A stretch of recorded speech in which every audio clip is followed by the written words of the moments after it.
British Ambassador to Russia, Sir Tony Brenton, is with us now. Hi, Sir Tony. I know you took the opportunity to listen to what President Putin had to say. Your initial thoughts for us, please, this morning. Well, it's a pretty significant escalation. I mean, Russia so far has been fighting this war with one hand tied behind its back. They refused to mobilize because Putin was worried about the effect on Russian public opinion, and they were losing the war. And what Putin has now announced is the mobilization, which he's been refusing to do since the war began, and has now accepted the advice of his military, and has come back to the nuclear threat in the context of alleged nuclear threats from the West. Now, I don't know whether he believes that or not, but it is obviously a very significant step up in the rhetoric that's going on. I personally haven't heard nuclear threats from the West, but obviously he was making that speech for local as well as international consumption. When we talk about... I haven't either, but what he did refer to is the shelling of Zaporizhzhia nuclear reactor. And that was certainly done by Ukraine and certainly constituted a nuclear danger. Understood. He also talked about referenda in certain areas of yes. Ukraine. Perhaps you could reflect on that for us as well, if you would, please. Yes, of course. The background to this speech, in fact, is very fast moves now, that in 4 regions of Ukraine, in the east, there are to be referenda in effect this weekend, which will ask the question, do you want to become part of Russia? Referenda in these circumstances are obviously not very honest things, and the outcome is pretty clear that they will say yes. We in the West will say that these are fake referenda and will resist them. But if Putin wants to proceed to annex these provinces, these referenda will give him the pretext to do so. And indeed, a lot of the statement that he's just made is about his determination to protect what he sees as part of the Russian-speaking world from what he sees as Nazi Ukrainian control. So what impact will these announcements have on the war in Ukraine?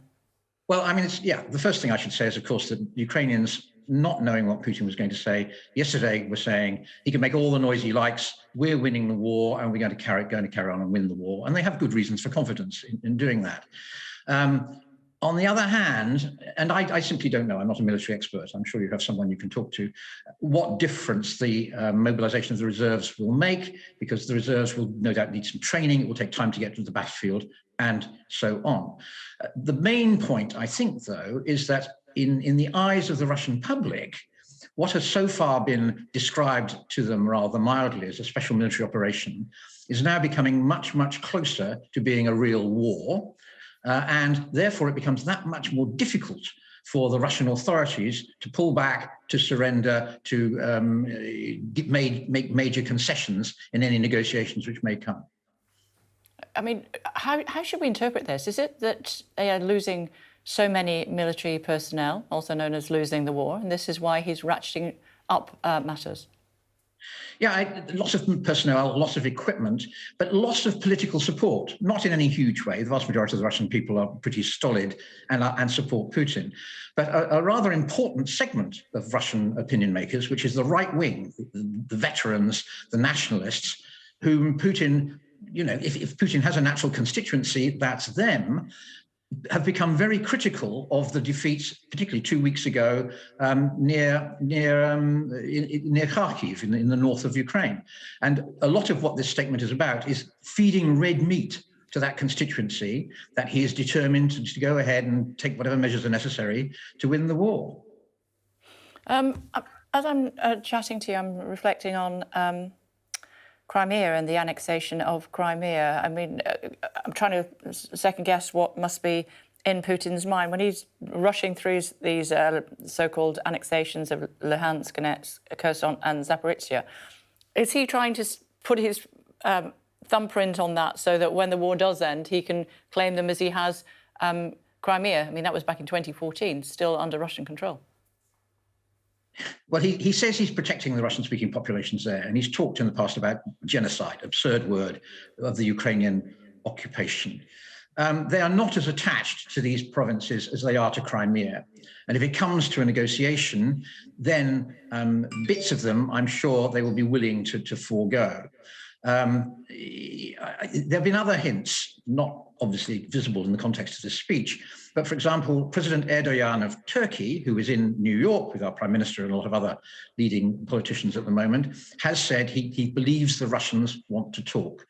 And I suspect that part of the background to this speech is precisely to pressure the West, to pressure Ukraine initially, to come back to the conference table as a way of beginning to resolve things. Okay. How powerful is he within his own country? Oh, I mean, he's not a complete totalitarian dictator. I mean, it's been quite interesting watching the evolution of this speech. I was following it yesterday, and it was announced for yesterday evening and then postponed and postponed and postponed, and finally only took place this morning. Now, the background to that has to be an intense catfight within the top of the Russian administration about what measures he would announce and what words he would use. Now, it looks as if the right wing, the nationalists, have won that particular battle, but it does mean that there is debate at the top of the Russian administration about where they want all this to go.